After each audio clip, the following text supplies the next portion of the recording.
And welcome back to another episode of You Like That Podcast. This is your all things free agency, all things Minnesota Wild, all things Minnesota Timberwolves, and all things questions podcast.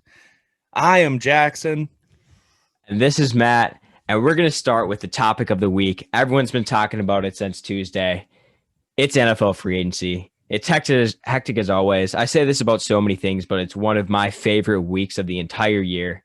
Going into it, let's talk about the Vikings first. They didn't have much cap space, right? They made some cuts. They cut Riley Reef. Eventually they cut Shamar Stephen, which we've been all waiting for quite some time now. Dan Bailey's out the door. But we made some acquisitions early, and they might not be the acquisitions that you expected. Some popular targets going in for Minnesota Vikings fans were players such as Joe Tooney, who ended up going to the Chiefs, Shaquille Griffin, who's on his way to Jacksonville.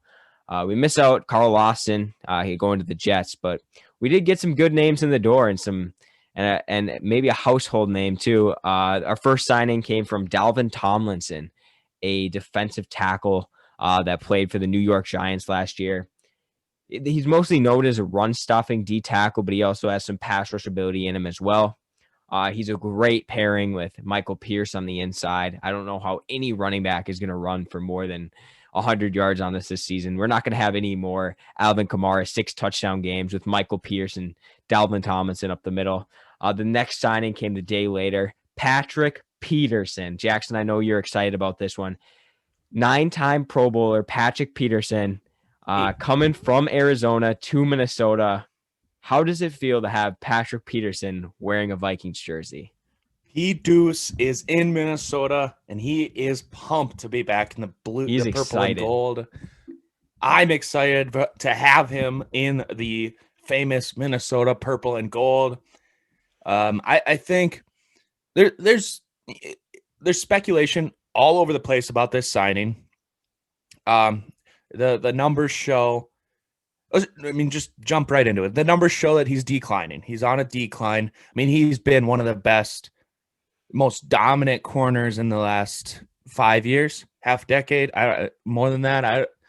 And so the numbers show that he's declining. And the big example was from a lot of Vikings fans about Xavier Rhodes. He was the top of the league at his best. He did not have as many good years as Patrick Peterson, though. No, not even close. Xavier Rhodes was an on-again, off-again guy. He was a 1-year stud. Not that he was good. He was good for more than 1 year, but he was for sure he was the best corner in the league for 1 year. Patrick Peterson was the best corner in the league for 3 consecutive, and then atop the league for the others. He's been dominant.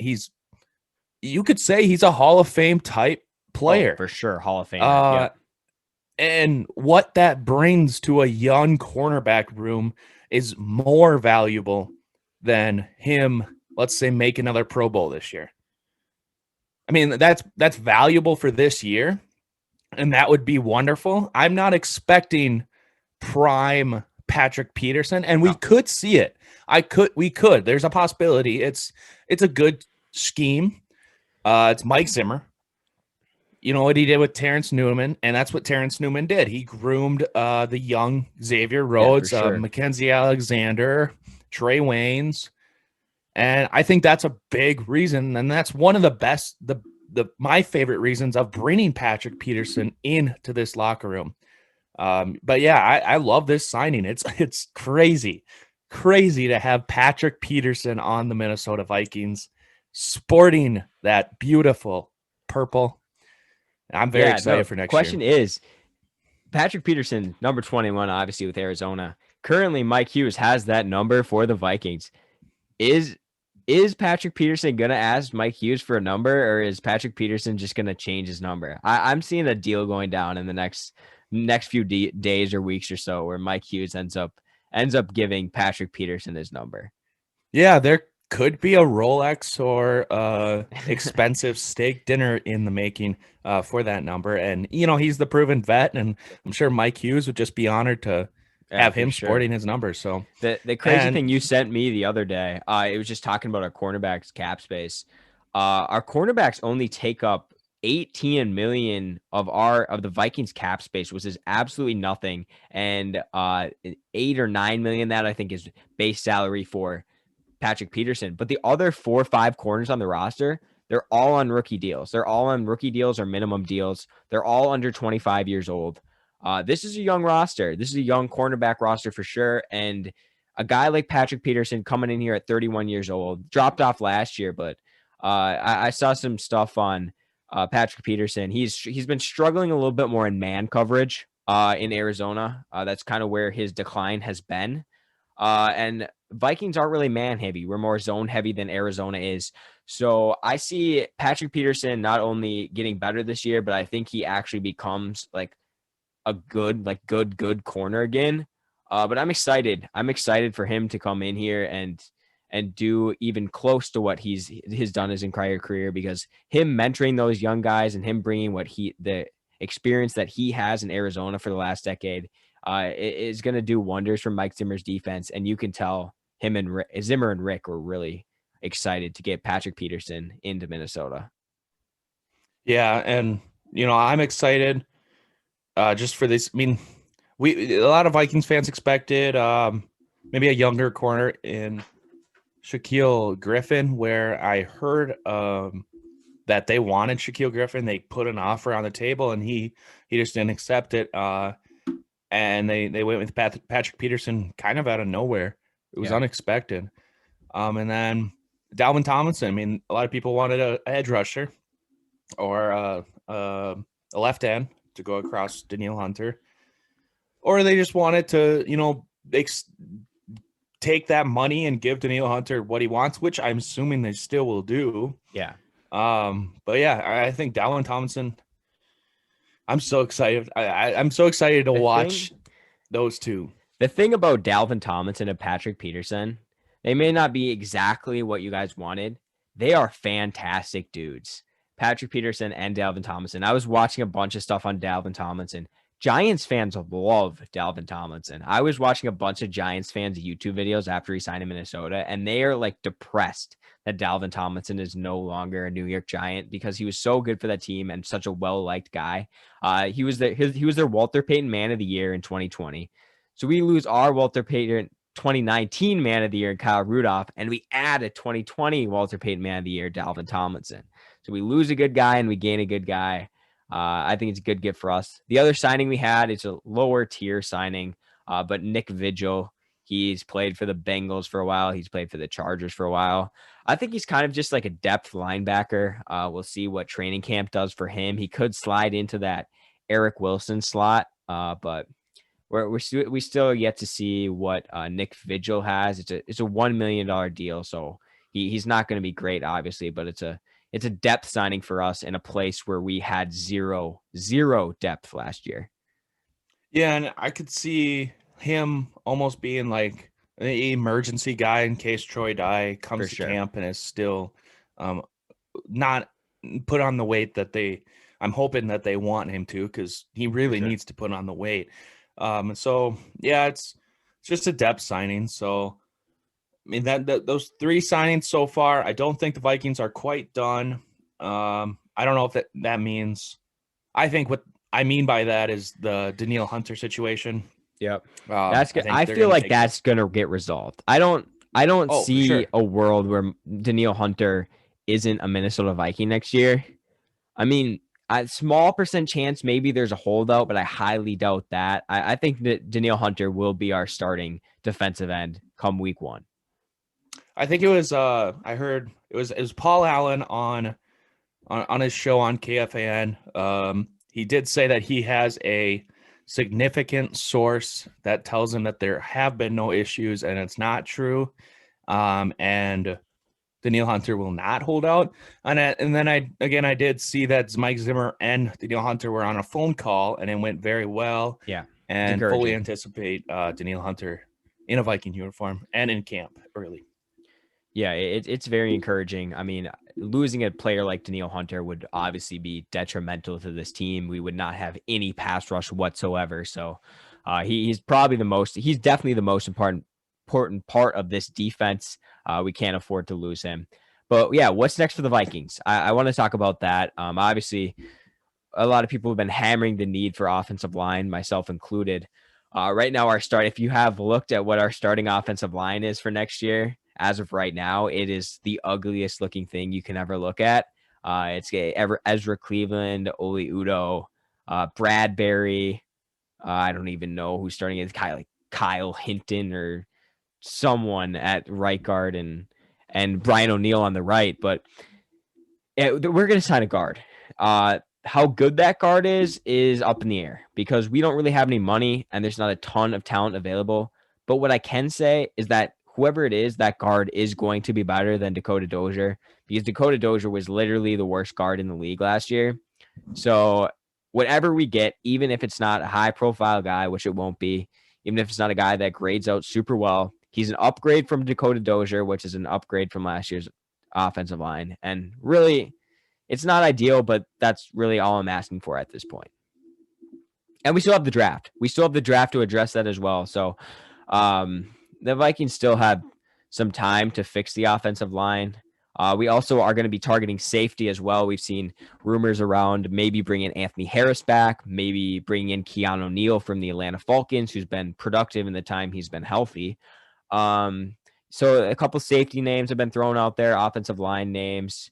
Other than that, I think the Vikings have pretty much wrapped up their free agency. Maybe we can take a shot at the fan favorite Cordell Patterson or a Larry Fitzgerald to bring in, but I see the Patterson one way more likely than Fitzgerald. I think that's kind of just a pipe dream at this point. Yeah, I don't know. It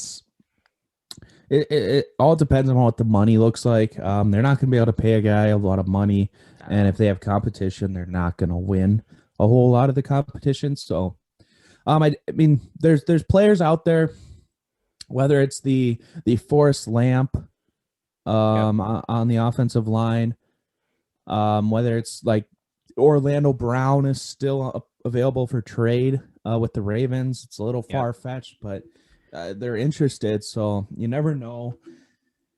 Rick's an aggressive GM, but sometimes it's not for the position that you would think.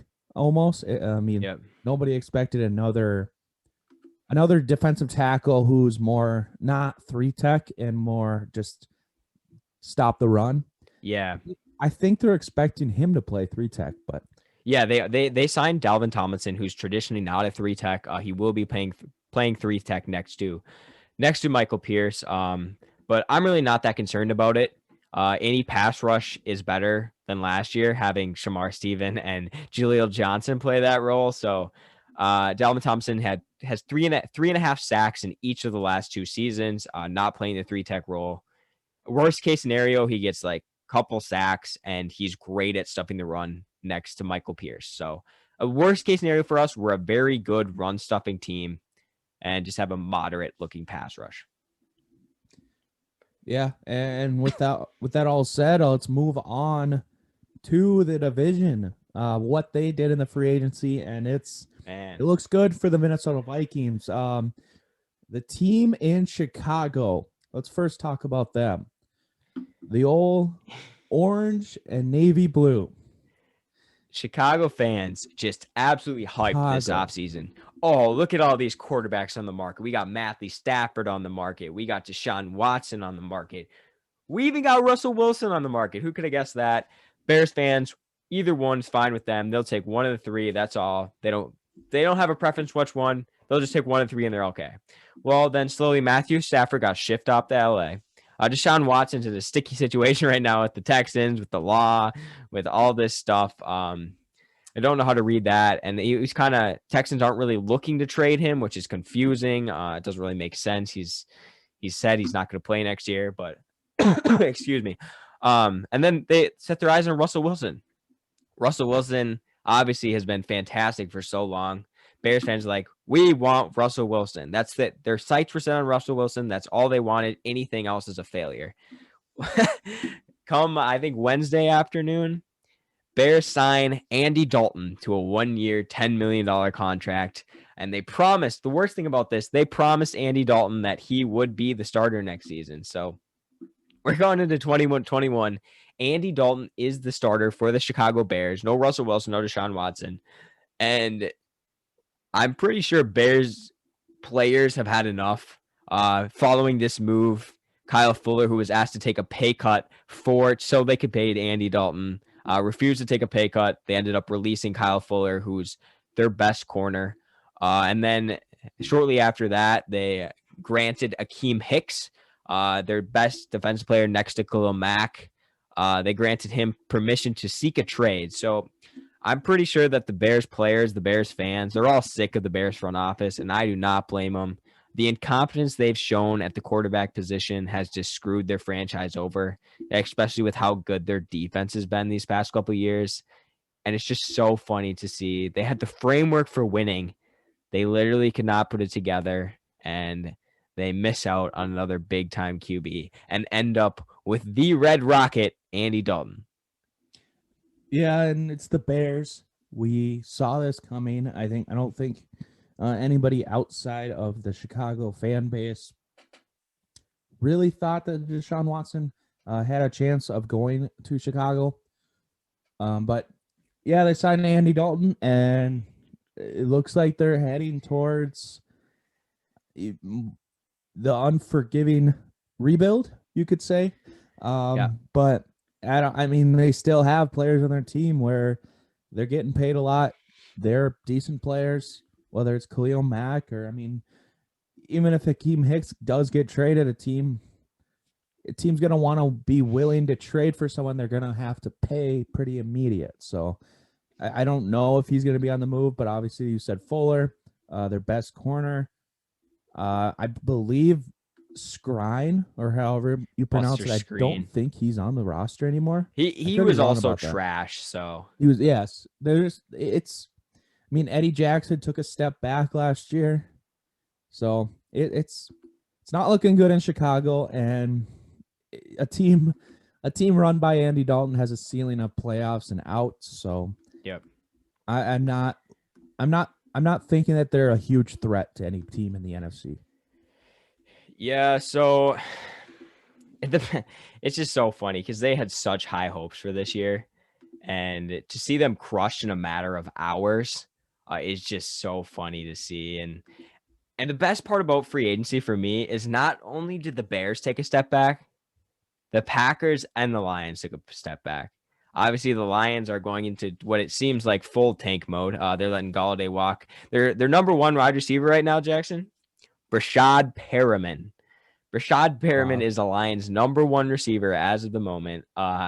It's hilarious to see. They're obviously tanking. The Packers, their only free agency move this year, re-signing Aaron Jones, 4-year deal, letting Corey Linsley, the best center in the NFL, walk. He's now going to the Chargers and playing with the rookie Justin Herbert, but the Packers have done literally nothing. I haven't heard their name in about a week since they re-signed Jones. So they took a step back as well. If there's a time to catch back up in the division, this is the year. We added some quality pieces. We got a lot of people back from injury. The NFC North, easily the worst performing division in free agency this year, which is awesome to hear because we know that the Vikings are probably the best drafting team in the division as well. So winning free agency and winning the draft is going to be a big step forward for the Vikings moving into next season. Yeah, and as you said, the Packers didn't gain anything other than re-signing their somewhat frequently used running back Aaron Jones. But the Packers will always be competition and will always be a shoo-in for that the division when they have a guy Aaron Rodgers who goes by Aaron Rodgers. So we'll see what this division holds. I think the Vikings right now, roster to roster, comparably have one or two best roster in the division. We definitely have the best all-around roster in the division. The only reason the Packers are competitive, and I don't think anyone's gonna disagree with me here, the only reason the Packers are as good as they are is because of Aaron Rodgers. He number 12 has just been carrying that franchise on his back, and they really can't put anything around him. They lost out on Will Fuller, who is rumored to be a Packers interest. He's going to Miami, I believe. So the Packers have made no moves in free agency, no wide receiver help for Aaron, and they picked late in the draft because they had a good year. So they've got some holes to fill and not a lot of money or draft picks to fill it. So we'll see where Green Bay goes from here. Another team that's very surprising this free agency, the New England Patriots, known for just signing random dudes and turning them into quality players and then letting them walk somewhere else, make a ton of money, and then they suck somewhere else. This season is much different for the Patriots. Within like the first couple hours of free agency opening, they had like 3 guys already signed to contracts. The first one being former tight end for the Titans, Jonnu Smith. They ended up adding Hunter Henry as well. So they got 2 tight ends to go in that offense, which it's the new Gronk and Aaron Hernandez, you could say, without the murdering issues. So Patriots have been active. They've been obviously trying to fix that shithole of a roster that they had last year that they could not do anything with. We'll see if Bill Belichick can put his team back in the playoffs, but they're definitely not going into tank seeing all their moves this offseason. So Bill obviously wants to become competitive immediately again. Well, all I have to say is to Patriots haters, watch out. I mean, the Patriots, they took a year off. They let people settle in. They let people get comfortable. They let teams think that it's their chance. They let the Bills think it's our division now. And then the Cam Newton of old comes out of his grave of horribleness and he dominates and has another MVP season. And the Patriots beat Tom Brady and the Buccaneers in Super Bowl. I don't know what number it is, but I've heard a lot of things flying around about the Patriots are going to move up in the draft and pick their QB. That'd be odd. I mean, that would be. I mean, it's not a Patriots move. It's really not a Patriots move. But either is spending $150 million the first 2 days of free agency. That's not a Patriots move either. So they're really going all in on building this roster as quick as they can. And it wouldn't be surprising if New England moved up and drafted whether it be a Justin Fields, a Mac Jones. Obviously, Lawrence and Zach Wilson are probably going 1-2, but Trey Lance, I think that Trey Lance has also been a popular name that has been rumored to the Patriots. So that could be an interesting thing. A local guy going to play for Bill Belichick in New England. Well, you see this a lot whenever there's a quarterback or a big player. You saw it with Diggs. You saw it with Hopkins. Whenever a player is rumored to be wanting out or going to get traded, immediately fans go to the Patriots. That's just their first instinct. But I really, by how aggressive they were in the free agency, I really was confident that they were going to make a move for Deshaun Watson. And that's not something I really see the Patriots ever doing. But like you said, they're in a new era. They need to win. Like, they need players. But now, with the allegations, I don't see many teams making aggressive trades right now for him. We'll see where those allegations go. There's a lot of them, I think 7. So yeah, they keep going up by the hour. Some smoke to the fire, but but that's a different situation we'll talk about later. But we'll move on to another team who was active in the free agency, and not a team that we could confidently say will be good. The supposed to be number 1 overall pick this year, but screwed that up. They blew that. The New York Football Jets. They've made some quality moves in free agency. They signed Carl Lawson away from us. We really wanted Carl Lawson to come to Minnesota.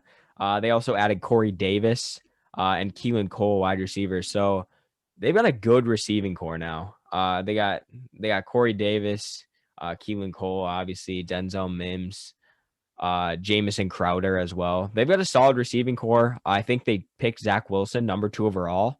And from everything I've seen on Zach Wilson, he's going to be a really good player in the NFL. So the Jets, they probably won't be good, but the Jets have made a lot of strides forward this year. Obviously, they picked Mekhi Becton in the first round last year, and he's going to be a stud left tackle for a while in New York. But I think the New York Jets are going to be much better this year. Obviously, better than a 2-win team that they were in 2020. But yeah, it's a bright future for the Jets, where you can see that free agents want to go there because of Robert Saleh, their new signing as head coach. Free agents are wanting to go there, and hopefully the tide is turned in New York for them. Obviously, Adam Gase was one of the worst coaches in NFL history. So hopefully Saleh can turn it around for the Jets, because I typically feel for teams that are as bad as like the Jets as long as they have been. Yeah, the only thing is they still have Sam Darnold, so I don't think Sam Darnold's I think they a pick Zach backup Wilson. quarterback. I think they got to trade him. Well, yeah, that's what I'm saying. I agree. I'm sure they pick a quarterback in the draft. I don't think they want Sam Darnold. It's not just not the future for Sam Darnold, but a team has to be wanting him, and I could see him being drafted or being traded in the draft. Whether that's I mean, I don't know what his value is. I think he's a good quarterback. I think he deserves another shot as a starter. If it doesn't work out somewhere else, then maybe not. But I don't think he's worth like a first or second round pick right now. Did you see the report? Did you see the report that came out the other day? No. He said like the public consensus and like thinking on Sam Darnold is much higher than the thinking around the league. So while we think fans might think that he's worth like maybe a second round pick, people in the league do not value him that high, and they don't like him as much as fans do. So they're probably not going to get the return that we're all expecting they would get for Sam Darnold. Well, yeah, and that's what I'm saying. Like, you know, it's a what have you done for me recently kind of league. So he hasn't done much recently. He hasn't done anything. He hasn't won. He's had very bad Jets teams. And is that the coaching? Is that the team around him? Or, I mean, is Sam Darnold just not an NFL quarterback? And that's what a team needs to take a chance on. And, you know, a team like, you know, maybe the 49ers, they're stuck with Jimmy.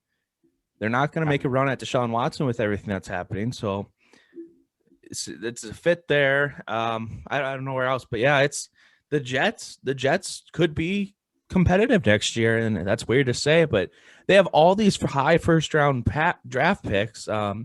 That D tackle a couple of years ago, Quinnen Williams. Yep, he's still on the team. He's excellent. I mean, they have like Carl Lawson, who they just added, two good wide receivers.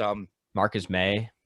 Marcus May, yeah, talented safety. They have that Jamison Crowder. I think he's still on the team, isn't he? Yeah, he is. So that's another talented wide receiver too. I mean, if he can stay on the field, that's a solid team.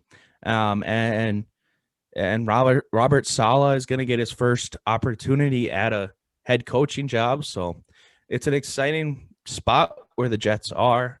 They're not in a division where it gets easy, and they're not in a conference where the AFC where, again, it's not easy. So they still have a little bit left, but it's a good offseason so far. We'll see where this draft takes them. And they're definitely in a division trending upwards. They got the Dolphins, who keep getting better. Obviously, the Patriots are going to be better this year than last. And you got the Bills, too, who young QB, young nucleus. So I don't see them taking a step back either, or a big step back either. So they're going to have some tough games, but I think that their future is much brighter than it looked a mere 6 months ago.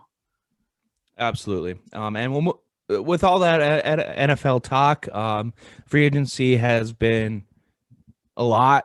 It's been pretty crazy. Still a lot to go. As we watch March Madness now, we'll get more into some more basketball news with the Timberwolves. And the Timberwolves have good news. Well, good news is you can interpret it as good news, or you can interpret it as why are we having good news with the Timberwolves? Cat and Anthony Edwards each scored 40 points against the Suns in a victory last night. You don't want to win, do you? No, we don't want to win. We did. So what are they doing? So it's a lose-lose situation here for the Wolves, because obviously on one hand, it's like the greatest thing ever. This probably trumps everything, but it's the greatest thing ever that Anthony Edwards is coming into his own, and he's showing the star power, that potential that some of us thought he would be coming into the league. So that's awesome. Anthony Edwards, we believe that can develop into our franchise player, and he looks like he's on the path to do so. which is great news. Other great news, Coach Finch came in here. Chris Finch came, and he's turned this team around. We're playing much better basketball. We're playing much more efficient offensively on defense. So it's a really good sign that we think we have a good coach in the door that can help us win down the road. But like you said, it also kind of hurts a little bit because with every win is going to hurt our chances at landing a top 3 pick, which we need to keep our pick this year. So it's a really, I'm torn because I love seeing Anthony Edwards play this well and Cat play this well. But also I'm torn because like the more games we win, the more exciting it gets, the worse the draft looks down the road because we won't have a first round pick. So it's tough, but I'm just going to keep my focus right now on how well Anthony Edwards is playing because it's so exciting. Like putting up 42 points as a game in a rookie, it's only been done by 3 other people: LeBron James, Kevin Durant, Carmelo Anthony. Those are the only other 3 rookies or 3 people under 20 years old that have put up 40 points in the NBA game. Anthony Edwards joins that list. So that's really awesome to hear that Ants looks like he's going to become that number 1 pick guy that's going to help lead your franchise to hopefully playoffs and maybe even further into the playoffs than we've been in quite some time. So yeah, huge game by Cat and Edwards against the Suns, one of the best defensive teams in the league. We beat them. We beat Devin Booker. We beat Chris Paul. That's another thing to be said. Anthony Edwards puts up 40 points on Chris Paul, one of the better defenders in the league. So a huge step forward for him. And I'm excited to see how those two can play together throughout the season, the rest of the season, and even into the upcoming years. Another fact about Anthony Edwards' performance last night, his 3-game stretch, his last 3-game stretch is the most points scored by a teenager in NBA history. That's pretty incredible. And since All-Star break, he's averaging over 30 a game. Yeah, that's great. And I think it's northwards of over 100 points in the last 3 games. So yeah, that's just incredible. But moving on. So Anthony Edwards, obviously, I mean, he's been incredible. But how has he progressed since the firing of who's the coach? Anyways, Ryan Saunders. We already forgot his name. He was so irrelevant here. Now to Coach Finch. How's he progressed under? I mean, how's he progressed? Why? Like, what is he doing? Finch is actually like making the whole offense revolve around Cat and Anthony Edwards. Like, I think at the end of the 3rd quarter yesterday, our third leading scorer, Cat and Anthony Edwards both have over 30 at the end of the 3rd. Our 3rd leading scorer at that point had 4 points.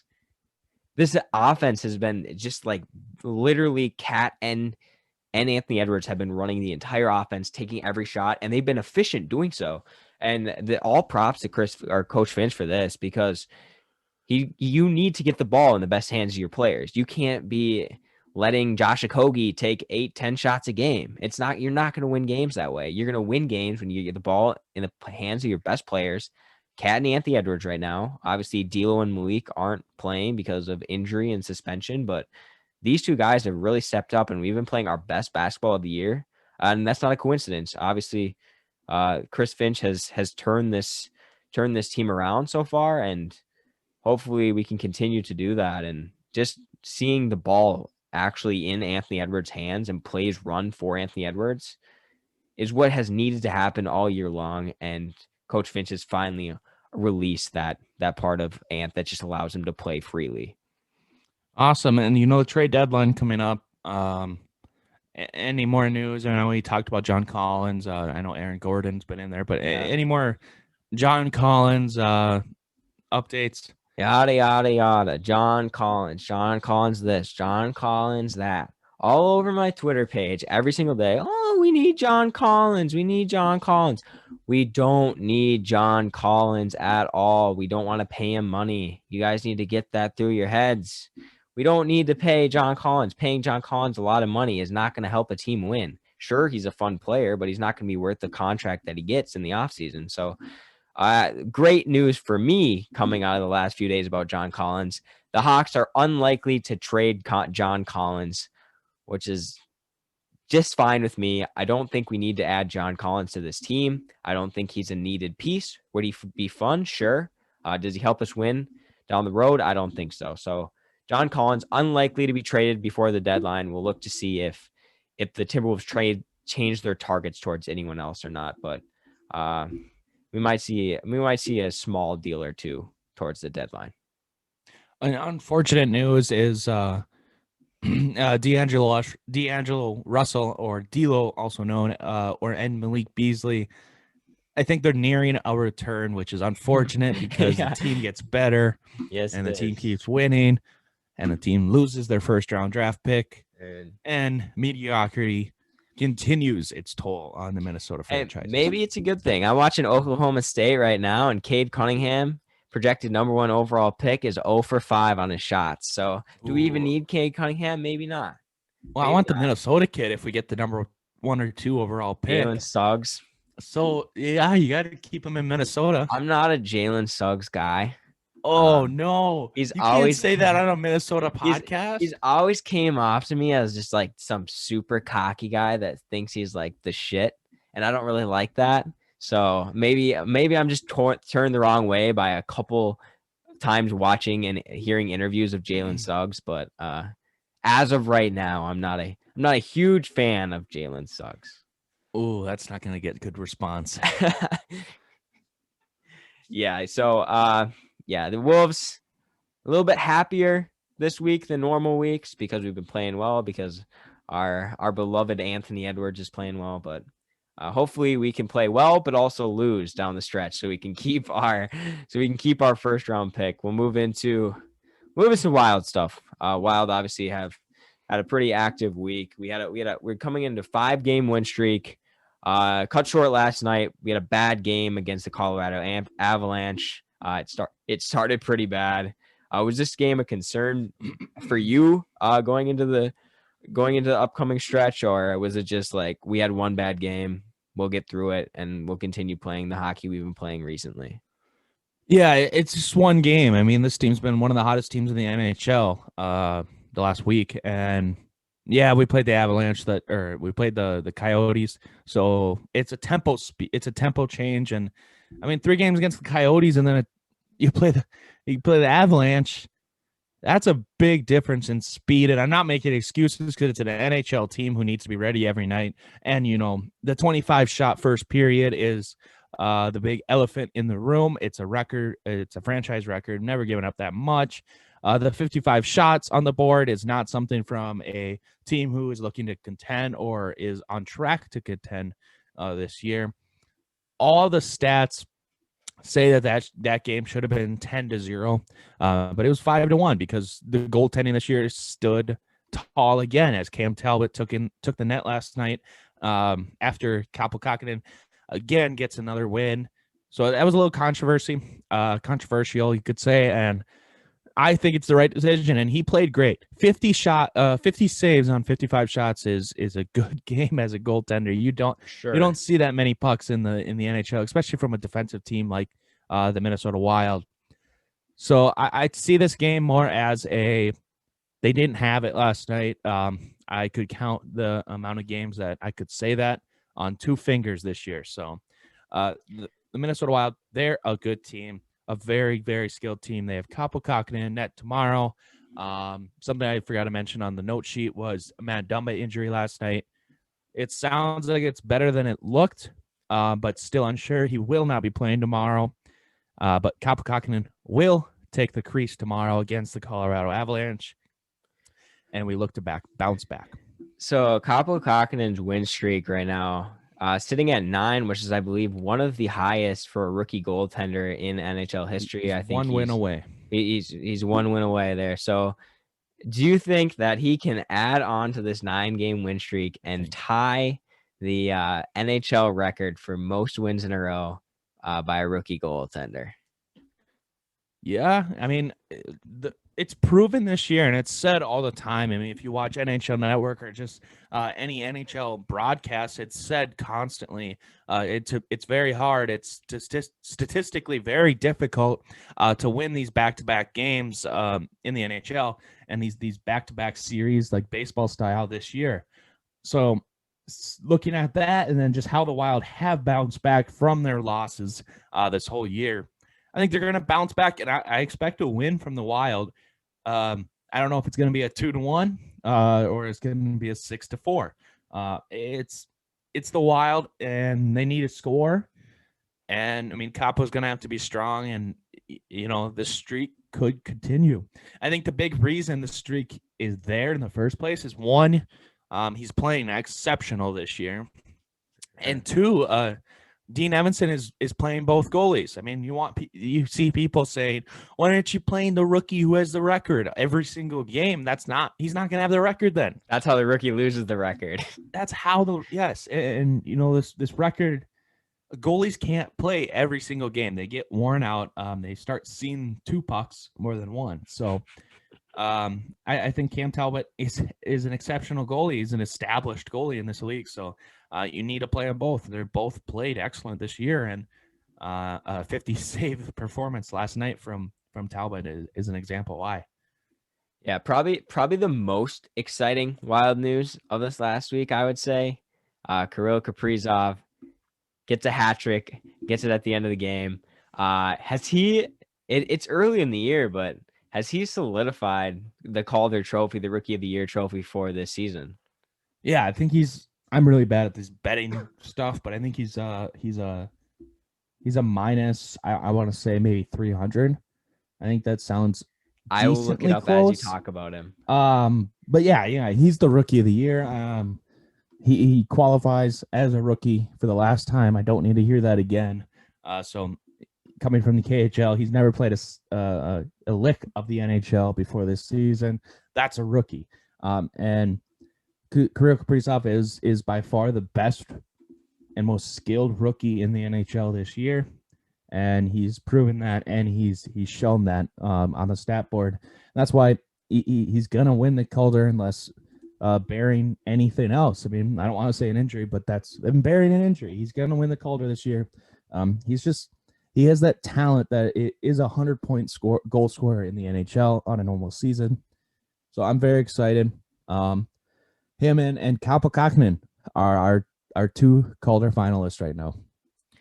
So as of right now, he's the favorite at minus 200. Behind him is Kevin Lankinen, Blackhawks. Goaltender Blackhawks, yeah. All right. That's how it sits right now, but still, yeah, he's a pretty heavy favorite to win that trophy. We're excited for the future that he has, it being what he's already shown in his rookie year. Trade deadline also approaching for the NHL. Have the Wild have any rumors come out? Any guys going on the trade block that the Wild could be interesting in the upcoming weeks? I see no major trades being made by the Minnesota Wild. Russo said on a podcast earlier that if Russo says it, it's probably true. So he expects no big trades. He thinks Guerin is going to want to see this team, how they perform the rest of the year. The only trade I could see is like a Johansson maybe being dealt somewhere, or someone like who's on a 1-year rental deal for the Minnesota Wild, who isn't making a giant impact, and he's been hurt and he hasn't had the year that he wants. So maybe a playoff team would want to take him. But I don't see the Minnesota Wild being buyers. I don't see them being sellers. And Johansson is a player who with Boston went on a huge run with them when they lost to the Blues, and so maybe we get that player in the playoffs. So players evolve in the playoffs. Sometimes it's like Ryan Hartman was average at best last year, and in the playoffs he was a big reason why we at least won one game. So I don't see any moves being made by the Minnesota Wild. So yeah, I mentioned the Calder Trophy earlier, and you predict that Kirill will win that at the end of the season. Do you have any other predictions as we get towards mid-season here? Any other predictions for awards at the end of the year? Yeah, so right now, I look at the Minnesota Wild and I see Joel Eriksson Ek as a Selke finalist. His defensive game is atop the league for forwards.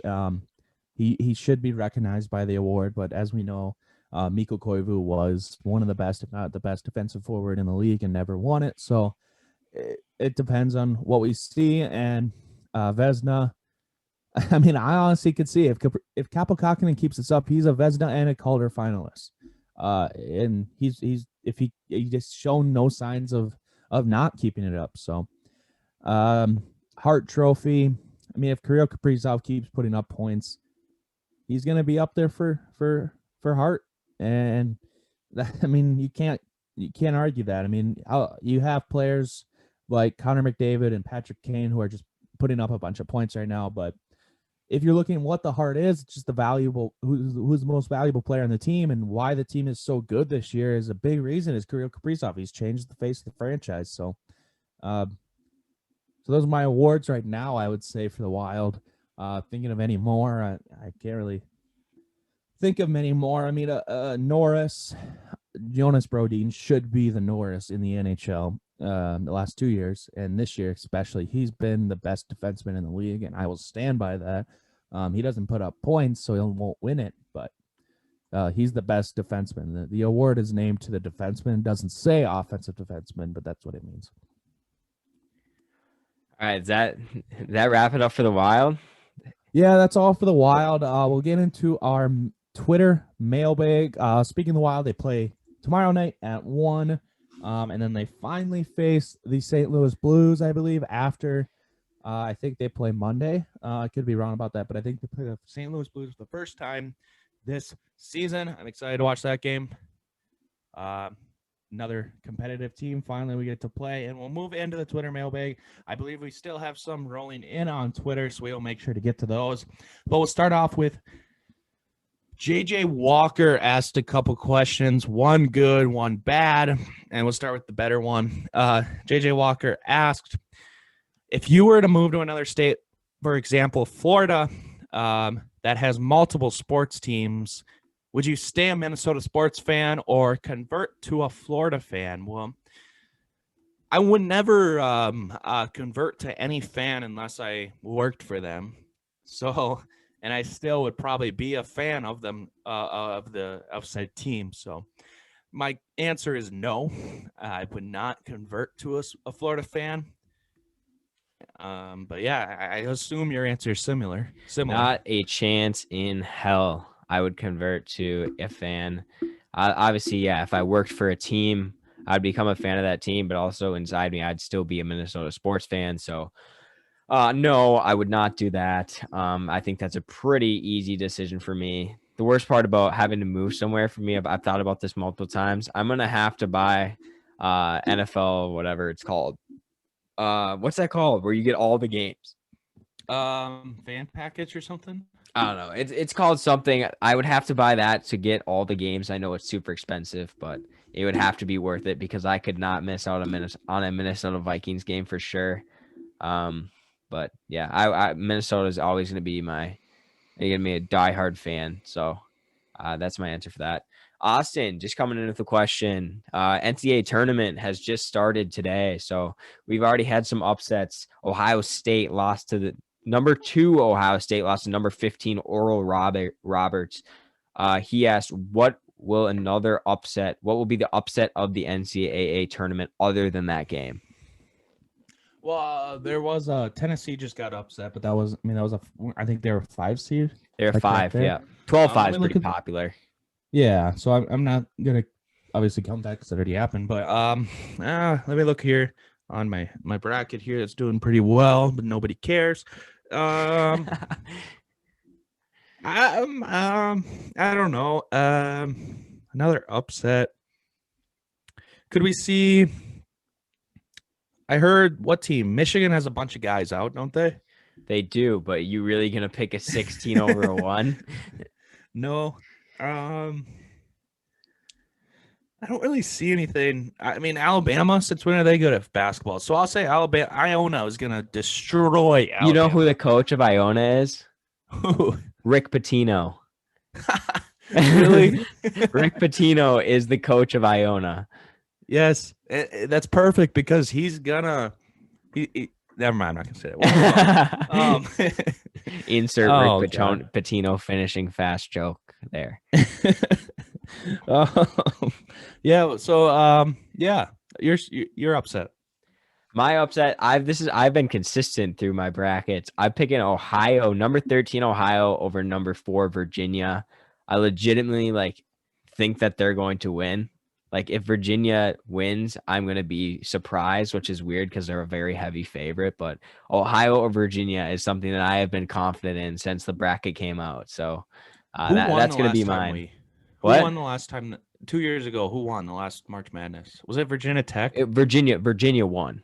Okay, But I so 2 ran years ago, Virginia to Virginia the won the end. title, and Yeah, then the year before that, they were a 1 seed that lost to the 16 seed. I ran. I won. I don't think I won, but I got very high at a bracket having Virginia win. It was huge for me. So I had to pick Virginia there. But next question. Oh God, You this is I, maybe the weirdest / most confusing question for me that we have gotten since we started this it's podcast. a welding question. And I don't know if you know us, but I am not a welder, and No, Matt is not a welder. nah, not even close. Um, if you let's do this. If you know this question and you're not the one who answered it, or somebody who I know knows it, and you get this right, we will give you a shout out on Twitter. So, here's the question: if you were to move to another state like Florida, No, wrong that's question. JJ Walker. Wrong question. What's the best way to get full penetration on a butt joint while welding uphill without completely burning through? I would have to say the welding variable has the greatest effect on the degree of weld penetration, which is currently measured in amperage or amps. Quite simply, as welding current increases, weld penetration increases. And as welding current decreases, well, weld penetration decreases. So there's the answer to that. But if you have another answer on Twitter, say it Man, and we'll give you a shout out. I honestly could not really focus on the rest of the question once I read the words, what's the best way to get full penetration on a butt joint? I would say that's why he asked it. I really just couldn't get past those words. So I like Jackson said, I know nothing about welding, but or butt joints. So you can your guys' specialty out there might be in butt joints. Mine is not. So I am not qualified enough to answer that question for you. You're gonna have to go on someone else's podcast and ask that question. Next question by Hunter. If you had to change your name, what would you change it to? And what would you change each other's names to if you got to pick each other's names? If I had to change my name, I don't know. You go first. I really like the name Braxton. It's not really a Caucasian male name traditionally, but I do like the name Braxton. So I guess I don't love my name that much, but I wouldn't want to change my name. It just seemed like very weird to change my name, but I do have an answer. If I could change Jackson's name to anything in the world, I would change it to Scrotum. Because how What in funny the would that world? be? Scrotum Boleen. Like, imagine that's probably one of the funniest names I've ever heard. And imagine having a friend named Scrotum. You could literally just make fun of him whenever you wanted. Well then, I'll take my answer. I've always wanted a first name that started with the same letter as my last name. So I just always think that sounds cool when somebody's like, say, it's Timmy Thompson. I think that's a great sounding like anything. I would Like, agree. you can I take would agree anything. with that. So I would do probably like something like Bobby Boleen, but or like Bye. or like Billy Boleen I like or that. that's all I could think of. I see my last name starts with a V, so I really have very limited options. Either Victor, or that's about it. Um, Mine would not sound cool. The B's sound much better than the V's. yeah. Yeah, I was trying to think of something, but I can't think of anything. But for your name, if I could change your name. Your name. Ooh, who's that? Who's that Packers player with the last name Vogel? Not too long ago. They're Justin. I changed it to Justin Vogel No, because why would you then do you that could to have me? Packer relations, and it would be very funny. That would not be ideal. I would change my name if my name was Justin Vogel. Yeah, I don't even know where he is. I don't know if he's in the league anymore. No, he definitely doesn't. He does not play for the Packers anymore. I think he went to the Browns for a little bit. I'm not sure if he still plays there. Oh darn. Well, Hunter has another question. He asked, if you were to make your favorite sandwich of all time right now, what kind of bread would you use and what toppings would you put on it? I can answer that. I would use Jimmy John's French bread. I would put on it turkey, ham, roast beef, bacon, mayo, lettuce, tomato, banana peppers. That sounds good. I would go to Subway and I'd get the Monterey cheddar. I don't know if they have that anymore. The one with the cheddar on it. The bread with the cheddar on it, a foot long. I do ham, bacon, and pepperoni. Then I'd go over. I think it's lettuce. Well, I do shredded cheese on it, toasted. Lettuce, pickles, onions, spinach, banana peppers, sweet onion sauce, and mayo, and you have your greatest sandwich you've ever eaten. And you're welcome for the new Subway order. You like raw onions? Love them. I can't do it. I can't. They just leave like that taste in my mouth that just overpowers everything. I just can't do it. It's the greatest taste in a burger. There's nothing better. I mean, I'm a big like caramelized onion fan or like cooked onions, but raw onions, I don't think I can do. No, not many. I mean, onions are a thing where you either like them or you don't, and it's like tomatoes, and I hate tomatoes. So Grant submitted a question right as we started recording here. The question was, are there holes in a straw? And then if there is a hole, how would you be able to drink if there's a hole in the straw? Well, isn't there one hole and it's down the middle of the straw? But he's saying like if there's a hole in something, wouldn't it leak? Well, it leaks, but the fluid from the whatever you're drinking out of leaks into your mouth. It does leak. It's a leaky tube, but the suction pulls the leaky tube, the water, whatever in there into your mouth. Yeah. So yes, it's a straw is a hollowed out stick, so it does have a hole in it. Yeah. But your way of fixing the hole. No, God. My brain. The straw is now. leaky full to, and it leaks out the liquids into your mouth. Yeah, it leaks the liquids into your mouth. That's what it is. So it does have one singular hole in it, but you just utilize it so it's not broken. And it's dual sides. It's a dual side hole. Yes, exactly. Yeah. All right. Well, that wraps it up for probably the weirdest question of questions that we've had in quite some time. We appreciate all the questions this week. We know we have a later podcast this week, but we also wanted to bring free agency to you better. So we wanted to talk about the early Viking signings and some of the NFC North stuff too. So we came to you a little bit later this week, and we're glad we did so because we could actually have something to talk about. We're excited for the Vikings future. We're excited for the Wolves future. We're excited for the Wild future. So all around excitement. Jackson is opening his mouth watching TV right now. What are you looking at? Two bad things. Wisconsin is up 16-12. And I forgot the other team. UNC. There was an upset that was Oregon Brewing State. at halftime. Oh, Liberty. Liberty is beating Oklahoma State at halftime. I'm watching it right now. Is that what it is? I Yes. already forgot what I just saw. They're winning by a couple points. Cade Cunningham has 1 point at halftime and 3 turnovers. Wow. Which is tough. But they're only down 3. So even if he has a decent second half, they murder them. There's been a lot of upsets today. We'll never know. Yeah, I mean, that's March Madness for you. March Madness is always crazy and always great time for even people that don't watch a ton of basketball. March Madness is fun to follow along with. So BYU in the chip this year. What? You say BYU in the championship? I have them winning in one league. Are you serious? I read BYU losing in the first round of everything. See, I did not watch one college game this year, and I read one thing where BYU has a slight chance, so I did it in one. BYU all the way to the title.